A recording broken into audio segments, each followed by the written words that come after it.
오늘 한밤중에 찾아간 그 친구, 그 비유. 이 비유에 밤중이란 말이 있지 않습니까? 한밤. 한밤이란 게 자정입니다. 12시. 이 늦은 시간에 찾아간 그 친구의 얘기 나오는데요. 지금 세계가 한밤중 같아요.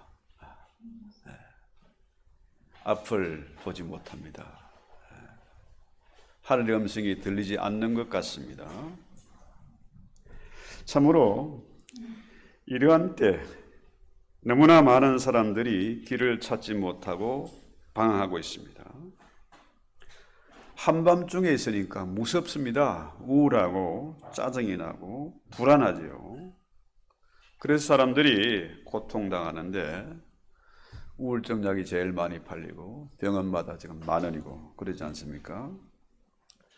제가 한 20여 년 전에 미국 땅에 처음 왔을 때 참 어려운 사람들을 많이 만나봤습니다. 신분이 해결 안 되고 또 고통을 당하고 병자들이 많고 교회마다 시끄럽고 이단도 많은 이런 동네에 왔는데요. 그 어려운 사람들을 보면은 도와주고 싶은데 내 코가 석자라 도와줄 힘이 없어요. 또 몇 푼 도와준다고 해서 그렇죠? 그게 근본적인 해결이 되지를 못합니다. 그렇죠? 여기서 이민사회에서 목회를 하다 보니까 많은 어려운 분들을 만나게 되고 우리 교우들 중에서도 어려움 당하는 분들이 있지요. 그런데 이럴 때 우리가 할 수 있는 일이 있잖아요. 뭐겠습니까? 기도하는 겁니다. 그 어려움 당하고 환난과 고통 중에 있는 분들 위해서 기도하는 거죠.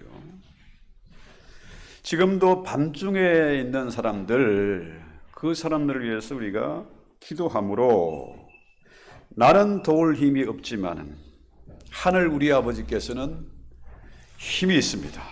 그렇죠? 그분은 못하실 것이 없는 분이라. 그러니까 나는 힘이 없지만은 하늘 우리 아버지께서 그를 도울 수 있다는 거죠. 이게 뭡니까? 바로 흔히들 말하는 중보기도죠. 중보기도. 나를 위한 기도가 아니고 이웃을 위한 기도, 친구를 위한 그런 기도죠. 그래서 오늘 본문에 5절에 보면 뭐라 그래요? 또 이르시되 너희 중에 누가 벗이 있는데 밤중에 그에 가서 말하기를 벗이여 떡 3덩이를 내게 구워달라. 내 벗이 여행 중에 내게 왔으나 내가 먹을 것이 없다. 그죠? 자, 여기서 뭐라 그래요? 지난주에 한 2시간에 걸쳐서 주기도문 얘기했지 않습니까? 주님이 기도를 가르쳐주셨다. 우리도 선생님처럼 기도할 수 있도록 기도를 가르쳐 달라. 그랬더니 주님이 주기도문을 통해서 기도를 가르쳐주셨는데 5절에 딱 연결되는 말이 뭡니까? 또 이르시되. 그렇죠? 이 말은 뭐예요? 5절, 1절에서 5절까지의 말씀, 4절까지의 말씀이 5절로 또 연결된다 이런 거죠. 또 이르시되. 그렇죠? 그 다음에 또 하나 보면요. 5절과 8절을 연결시키는 말씀이 뭐냐? 9절이죠. 또 너희에게 이르노니. 그러죠? 그러니까 이렇게 보면은 1절부터 13절까지가 뭐 하는 내용입니까? 주님이 너희는 이렇게 기도해라. 기도의 방법을 가르쳐 준 겁니다. 하나로 연결된 문장이에요. 이래 보면요. 이 성경 전체가 뭡니까? 뭐 성경 따로 신약 따로 구약 따로 이게 아니고 뭐예요? 사실은 하나로 연결된 책이다. 이러니까 성경을 함부로 뭘 좀 안다고 지가 최고다 이렇게 하면 안 된다는 얘기죠. 성경을 읽을 때에 참으로 우리가 겸손한 마음으로 읽어야 되고 그 속에서 하나님의 진리를 발견해야 된다는 거죠. 자, 그래서 한밤중에 친구가 찾아왔어요. 그런데 그 집에 먹을 것이 없다. 그죠? 뭐 요즘처럼 냉장고도 없고, 그죠? 뭐 컵라면이 있는 것도 아니고. 그러니까 어떻게요? 내 집에 없는데 가만히 생각해 보니까 또 다른 친구, 그 동네에 친구 집에 가면 먹을 것이 있는 걸 아는 거예요. 그래서 그 친구에 찾아가서 문을 두드리는 그런 내용입니다. 자, 그래서 7절에 뭐라 그래요? 그가 안에서 대답하여 이르되 나를 괴롭게 하지 말라. 그렇죠? 문은 이미 닫혔고 나와 또 뭡니까? 아이들, 그죠? 같이 침실에 누웠다. 그러니까 내가 그 떡을 줄 수 없다 하는 거죠. 자, 그 당시에는 뭡니까? 주로 원베드룸이잖아요. 방이 하나고 창문 하나고 문이 출입문 하나예요. 같이 다 자는 겁니다. 그런데 떡 세 덩이 이렇게 보면 뭐예요? 이 떡이 요만한 떡이 아니고 큰 떡이잖아요. 세 덩이 하면 뭡니까? 최소한 세 사람 정도가 찾아왔다는 얘기죠. 한밤중에. 그러면은 이게 뭡니까? 손님이 찾아오면은 그것도 밤중에 찾아왔다. 이게 집에 먹을 것이 없습니다. 그런데 친구 집에 가서 떡 세 덩이를 빌려달라 그래요. 저도 이제 이민사에 와서 한 20여 년 지나다 보니까 손님들이 많이 찾아와요. 찾아오면은 때로는 참 아내나 또 아이들에게 미안할 때가 있고, 그렇지만은 뭐예요? 성경대로 손님을 대접하는 거, 나그네를 대접하는 이게 뭡니까? 지금도 그렇지만은 그 당시엔 이게 불물륜입니다. 친구가 찾아오면은, 나그네가 찾아오면은 당연히 대접을 해야 되는 거예요. 그래서 그러다 보면 뭡니까? 부부 싸움이 일어나고, 그렇죠? 집안이 시끄러워지죠. 그 당시 문화는 나그네를 대접하지 않는 것은 수치입니다. 부끄러운 일입니다. 누가복음 그 9장 51절 이하에 보면은요, 56절까지 어떤 얘기가 나옵니까? 한번 펴보세요. 자, 주님이 사마리아로 갑니다. 사마리아 성에 들어갔는데 그 성 사람들이 영접을 하지 않아.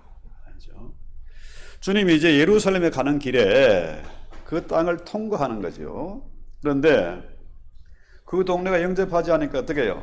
야고보와 요한이 뭐라 그럽니까? 주님, 이 동네를 아예 박살냅시다. 불태워버립시다. 그냥 화끈하게. 그러잖아요. 왜? 나그네를 영접하지 않는 것은 수치지고, 그죠? 그 동네의 수치가 되는 겁니다. 그렇기 때문에 여기서 초점이 뭡니까? 초점은 주인공이 누구겠어요? 떡을 주는 자입니다. 한밤중에 찾아가서 떡을 달라는데 그 친구가 어떻게 해요? 내가 준다는 겁니다. 그렇죠? 그렇게 할 수밖에 없다는 겁니다.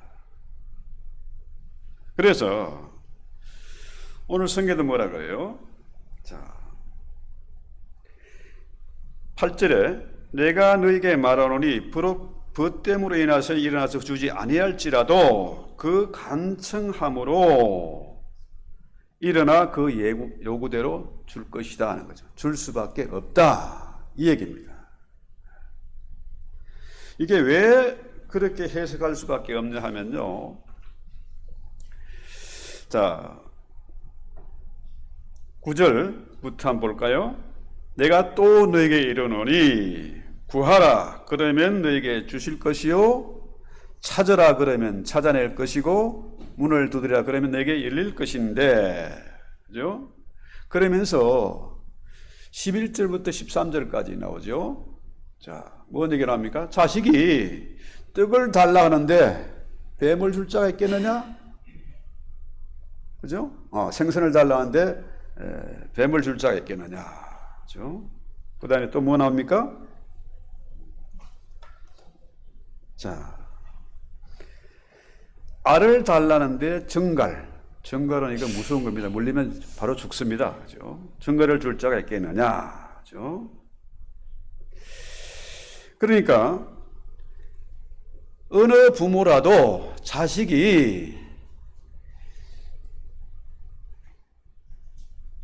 생선을 달라는데 뱀을 주고 알을 달라는데 정갈을 줄 자가 없다는 겁니다. 그죠?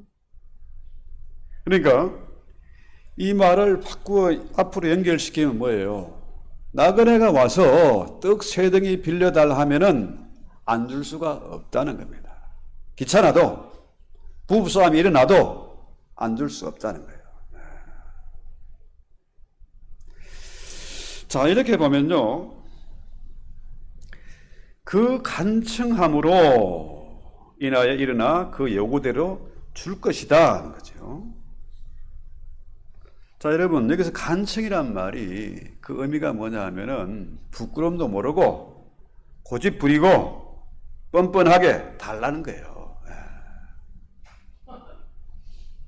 아니, 밤중에 찾아가서 문을 두드리면은 그거 실례잖아요. 그죠? 그거 있을 수 없는 일입니다. 그런데 뻔뻔하게 끈질기게 달라는 거예요. 그러면 줄 수밖에 없다는 거죠. 보통 이 구절을 가지고 간청하는 기도 그렇게 많은 분들이 해석하고 또 설교하고 가르치고 그러지 않습니까? 그런데 이 간청이란 말은요, 간청하면 준다 이런 얘기가 아닙니다.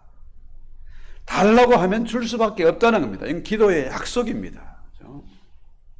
우리가 참으로 이 믿음을 가지고 성경대로 믿고 기도하면은 하나님이 줄 수밖에 없다는 겁니다. 이게 기도의 약속이에요. 이건 변할 수 없는 커버넌트입니다. 언약이죠. 그래서 여기서 가르쳐주는 이 비유가 가르쳐주는 교훈은 뭐냐? 하나님께 우리가 귀찮게 때를 쓰고 염치 없이 구하면 주실 것이다 이런 얘기가 아니잖아요. 간청하는 기도가 이게 아닙니다. 그렇죠? 자, 친구 사이에는 귀찮게 하면 줄 수밖에 없는데 우리 하나님은 그런 분이 아니잖아요. 때를 쓴다고 주는 분이 아닙니다. 그렇죠? 기도하면 주겠다는 겁니다. 이건 약속입니다. 그래서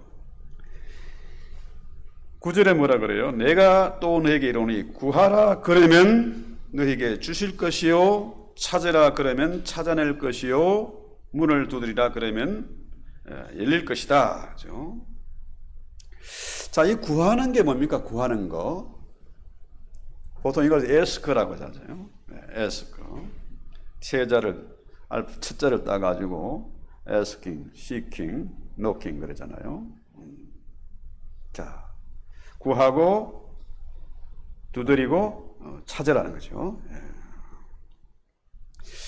자, 그래서 이 구하는 사람이 갑입니까? 주는 사람이 갑입니까? 구하는 사람은 낮은 신분이고 주는 분은 뭡니까?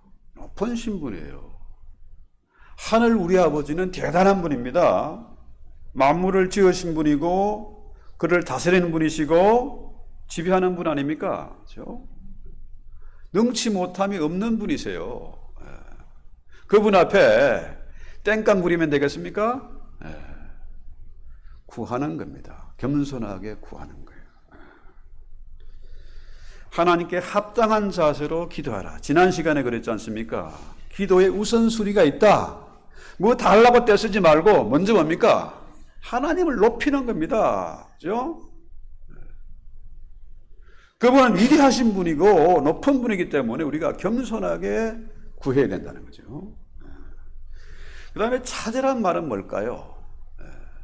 이 시킹하는 거는 자, 뭘 어디 찾는다 이렇게 두리부리고 찾는 게 이런 게 아니고 하나님의 뜻을 찾으라는 거예요. 하나님이 나에게 원하는 것이 무엇인가? 내 고집, 내 욕심 부리지 말고 하나님의 뜻을 찾으라는 거예요. 그러면 찾을 것이라는 거예요. 그 다음에 문을 두드리는 거. 그렇죠? 자, 열릴 때까지 분명히 하나님은 주시는 분이니까, 그죠? 문을 두드리라는 거죠. 기도 응답의 약속입니다. 그래서 여기서 중요한 게 뭐냐 하면은 똑같은 단어가 3번 반복되잖아요. 뭡니까? 9절에 뭐가 나와요? 그러면이죠. 구하라, 그러면. 또 문을 두드리라, 그러면. 자, 그 다음에 마지막에 뭡니까? 구하는 이마다 받을 것이고 찾는 이가 찾아낼 것이고 두드리는 이에게 열릴 것이다. 기도하면, 구하면은, 찾으면은, 두드리면 다 해결이 된다는 얘기죠. 기도 응답의 약속입니다. 이렇게 하나님께 구하면 반드시 받을 것이고 하나님의 뜻을 찾으면은 찾을 것이고 끈질기게 두드리면은 반드시 문이 열린다는 거죠. 이렇다면은 하늘 우리 아빠, 그분이 어떤 분인지 알 수 있잖아요. 그렇죠? 자, 이렇게 하나님을 알고 아버지가 어떻게 무슨 뜻을 가지고 있는지를 알면은 하나님이 어떻게 일하시는지를 우리가 보게 될 것이다는 거예요. 이런 기도는 무언가를 바꾸는 이 변화가 일어납니다. 변화가. 하나님의 능력을 경험하게 돼요. 무엇보다도 환경도 변하는 게 아니라, 환경이 변하는 게 아니라 나 자신이 변하게 된다는 거예요. 나를 변화시키신다. 흔히들 우리 주변에 그런 분들이 있습니다. 나 캐릭터가 원래 이래. 이게 우리 집안의 대대로 온 내력이야. 나 건들지 마. 이건 뭡니까? 이건 똥꼬집이지. 내가 아무리 고약한 성격을 가지고 났어도 기도하면은 구하고 찾고 두드리면은 해결된다는 얘기입니다. 내가 변할 수 있다는 얘기예요. 그래서 기도하면 그러면은 하나님이 들어주신다. 이런 확신을 가지고 우리가 기도해야 돼요. 기도할 때 가장 중요한 게 뭡니까? 기도하는 태도, 겸손하게, 그죠? 겸손하게 간청하는 거죠. 간구하는 거. 저도 능력 없고 비록 뭐 볼품이 없지만은 와이프가 자꾸 귀찮게 하면 어떻게 해요? 안 주면 안 돼. 그거 안 해주면은 내가 귀찮아서 견딜 수가 없어. 그렇습니다. 그런데 문제는 뭡니까? 이 사람이 누구를 위해서 지금 문을 두드리는 거예요? 내가 배고파서 내 가족 위해서 아니잖아요. 한밤중에 찾아온 사람, 먼 길을 여행하면서 떼약 배쳐서 고생한 사람, 그 사람을 위해서 뭡니까? 구하는 거 아니겠습니까? 요즘 말로 말하면 중보기도 하는 거죠. 중보기도. 나를 위해서가 아니라 친구를 위해서 기도하는 겁니다. 한밤중에 기도하는 거죠. 이 점에 우리가 주목을 해야 됩니다. 자, 그냥 달라는 게 아니고 빌려 달라는 겁니다. 그러니까 어떻게 해요? 이게 내 문제가 아니니까 당당하게 기도할 수 있지 않습니까? 내 먹으려고 하는 게 아니야. 친구를 위해서야, 지금. 그 친구가 지치고 피곤하고 지금 배고파 있어. 그러니까 달라는 거예요. 목사가 되니까 참 좋은 점이 있습니다. 좋은 점이 뭐냐 하면은 이게 내 일이 아니거든. 목회를 하는 거 이게 내 일이 아니야. 선교를 하는 거 내 일이 아니야. 선교를 우리 세운 학교 이거 내 거 아니라. 그러니까 어떻게 해요? 당신 이사잖아. 좀 내놓으시오. 할 수 있죠? 당연히. 염치 없이. 체면도 불구하고. 달라고 할 수 있습니다. 왜? 내 것이 아니니까. 그래서 지금 이 사람이 왜 한밤에 찾아가서 남의 집 무더리냐 시끄럽게 왜 귀찮게 하냐? 왜 그럽니까? 내 문제가 아니고 친구를 위한 문제이기 때문에 그런 겁니다. 그러니까 우리가 친구를 위해서 남을 위해서 기도할 때 뭡니까? 그 사람의 형편이 내 형편이 돼야 돼. 그죠? 나만 잘 먹고 잘 살면 되는 게 아니고 저 사람이 지금 고통 중에 있고 너무나 힘든 가운데 있다 이거죠. 그러면 뭡니까? 우리가 그를 위해서 기도하는데 그 사람의 입장에 대해서 기도하는 거예요. 그러면 간절함이 있고 절박함이 있지 않겠습니까? 처음엔 불구하고 저 사람 좀 도와주세요 할 수 있는 거 아닙니까? 제가 러시아 선교사 그 친구분 그 자녀 3남매가 다 시베리아 아주 이륙거처란 지역이 그 유배지입니다. 유배지. 그 현동네 아이들이 모스크바 국립대 대학원에 다 박사과정에 다 들어갔어요. 자, 유학생이니까 공산국가에는 등록금이 공짜 아닙니까? 그런데 유학생은 돈을 내야 돼. 그 절박해. 그래서 제가 장로님 한 번 찾아갔죠. 한국에서. 이 아이를 위해서 좀 등록금 좀 내주세요. 그랬더니 그분이 다는 아니지만 절반은 내가 주겠다. 그래서 문제가 해결됐어요.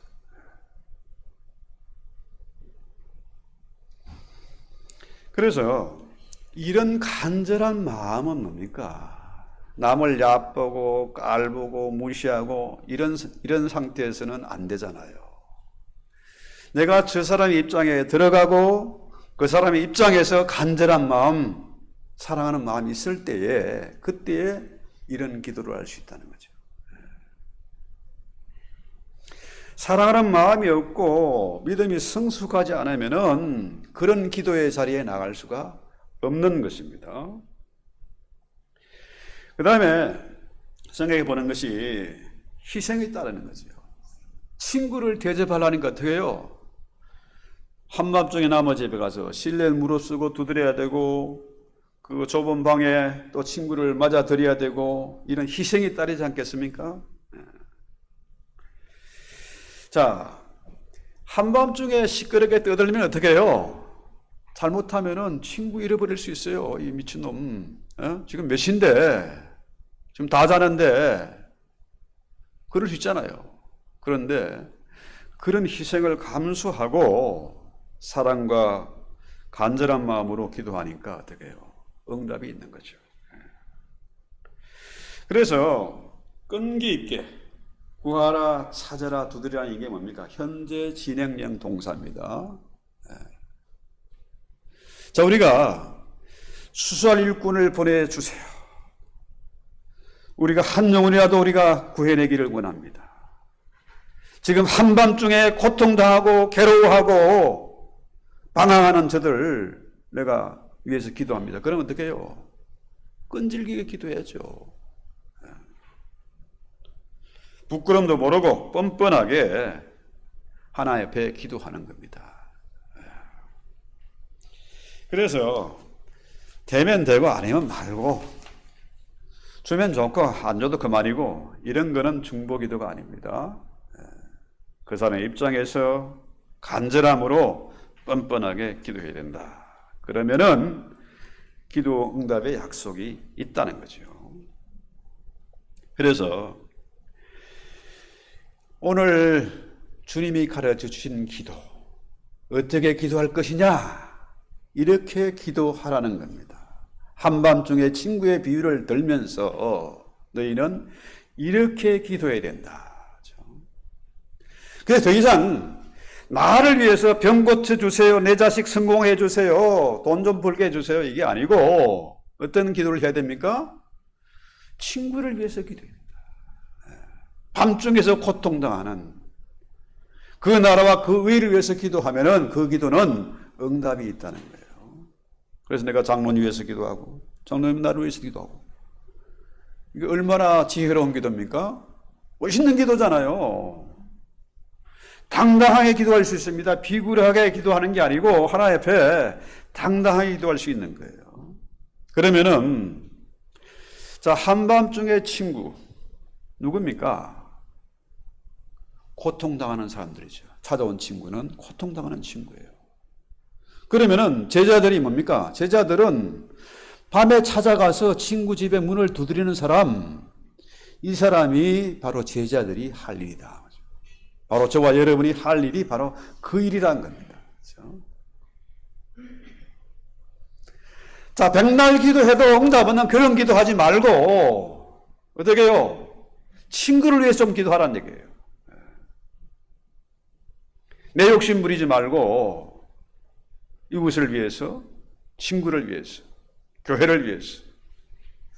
또 제가 늘 강조하지만은 공산 시하에 이 사람 시하에 있는 그 사람들도 하나님의 자녀들 아닙니까? 그들 위해서 기도하라.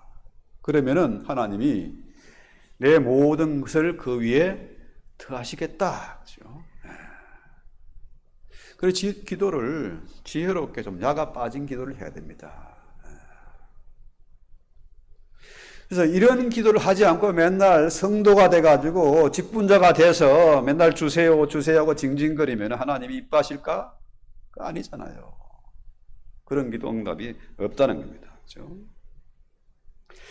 그러면은 자, 중보 기도를 하면은 어떤 선물이 주어지느냐?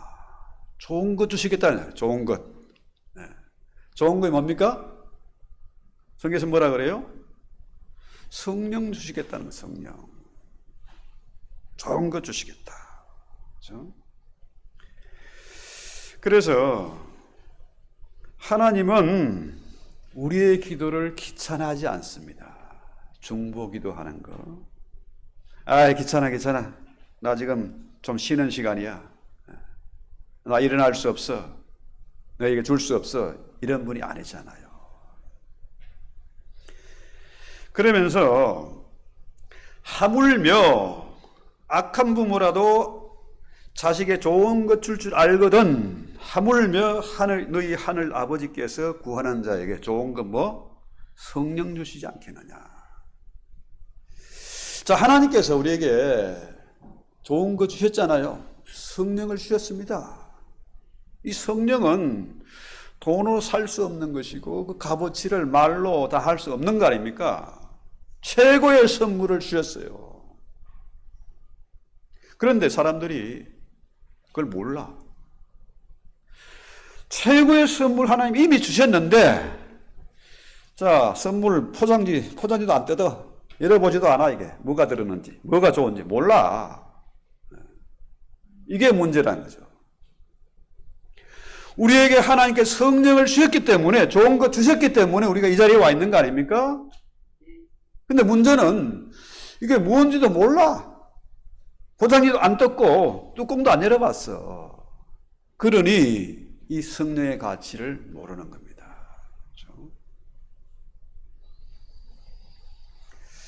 자, 어떻게 써야 될지도 모르고 진짜 좋은 것이 다 들어있는데 그런데도 우리가 앞을 내다보지 못하고 맨날 징징대고 중내산해하고 있으니까 잠 못 자고 있으니까 기가 막히죠. 이게 하나님 보시기에 얼마나 답답하시겠습니까?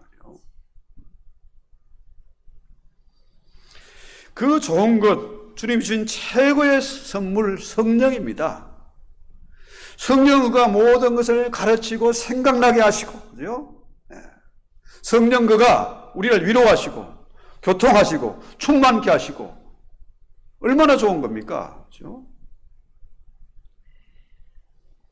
그런데 이 최고의 선물을 받고서도 우리가 맨날 거지처럼 살면 이게 되겠습니까? 자, 여러분 성령을 구하고 성령 충만을 원하고 성령의 은사, 그죠? 은사가 여러 가지 있지 않습니까? 뭐 방언하고 병 고치고 예언하고 온갖 은사가 다 있잖아요. 성령의 9가지 열매, 사랑과 희락과 화평과 온유와 자비와 양선과 절제, 이런 얼마나 좋은 은사들이 있어요. 그런 걸 달라고 하는데 맨날 달라고 그래요. 이미 주셨는데 이걸 모르니까, 활용 방법도 모르니까, 귀한 것을 모르니까, 그러니까 은사를 몰라. 왜? 우리가 그동안 잘못된 기도를 한다는 거야. 잘못된 기도. 맨날 달라는 기도. 자, 하나님이 기뻐하는 기도, 응답하는 기도는 뭡니까? 하나님을 먼저 알아야 돼. 그분이 얼마나 존귀한 분인지, 그분이 어떻게 천에 하나 만에 우리를 찾아오시고 택하시고 자녀 삼아주시고 직분을 주셨는데 그분이 얼마나 대단한 분인지 모르니까 맨날 달라는 기도하니까 어떻게 해요? 엉뚱한 기도하니까 모르는 겁니다. 그래서 성령 충만 받기를 원하면은 친구를 위해서 기도하면 돼. 환난 당하는 사람들, 헤매는 사람들, 맨날 슬퍼하며 중내산해한 사람들, 그 사람들 위해서 기도하는 거예요. 그러면은 성령 충만을 받게 될 것이고 나 자신도 변하게 될 것이고 어떻게 해요? 그도 살고 나도 살고 하나님의 나라가 임하게 되는 겁니다. 가정생활이 천국이 될 수 있어요. 교회생활이 천국입니다. 자, 나도 변하고 이웃도 변하고 친구도 변하고 이렇게 만들어야지. 더구나 성령의 은사 얼마나 좋은가, 그렇죠? 그런 은사 받기를 원하시면 어떻게 해요? 우리 기도가 바뀌게 된다는 거예요. 기도가 바뀌게 된다. 성품의 변화가 일어나야 된다는 거죠. 그래서 우리 교회가 어떤 교회가 되나요? 이런 깜깜한 어둠 속에서 빛을 발하는 교회가 되어야 되고, 소금의 직분을 감당하는 그런 교회가 되어야 되고, 나 자신이 조금 귀찮고 손해를 보더라도 주님 말씀대로 살아가면은 좋은 것, 음에 좋은 것 주신다. 이런 믿음을 가지고 우리 기도해야 됩니다. 이미 아내에게 명품 입히고 다이아 반지 주고 이런 것보다 뭡니까? 이미 선물 받았잖아요. 최고의 선물 뭡니까? 남편이지. 남편이 최고의 선물이지. 그렇잖아요? 네. 이미 좋은 걸 받았으니까 그걸 누려야지. 자식이 최고의 선물입니다. 자식이 왼수가 아니고 최고의 선물을 주신 거라. 네. 그걸 우리가 위해서 기도해야 된다는 거죠. 네. 그래서 오늘 우리가 주님이 가르친 기도는 이렇게 하는 것이다. 이런 믿음, 마음을 가지고 간절한 마음으로 찬송하기도 합시다. 찬송가 날 구원하신 예수를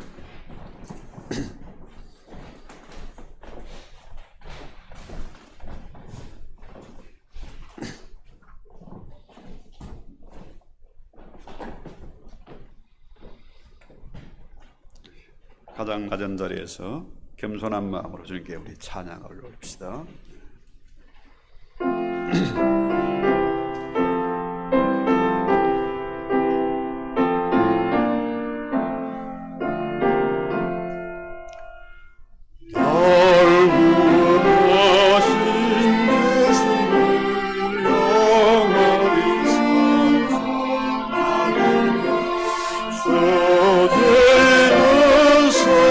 주께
주님, 우리가 기도는 어떻게 해야 하는 것인지, 하나님은 어떤 분이신지 알았습니다. 이 시대에 우리의 사명이 무엇인지도 알았습니다. 주의 제로 우리의 기도가 바뀌게 하옵소서. 혼란당하고 슬퍼하는 저들을 위해서, 친구를 위해서 기도하게 하옵소서. 날마다 교회를 위해서, 나라와 민족을 위해서 눈물로 기도하게 하옵소서.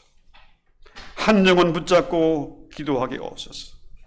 생각날 때마다 기도하는 것이 아니라, 시간 날 때 기도하는 것이 아니라, 이 기도의 사명이 얼마나 중요한지를 알기 때문에 친구를 위해서 기도하게 하옵소서.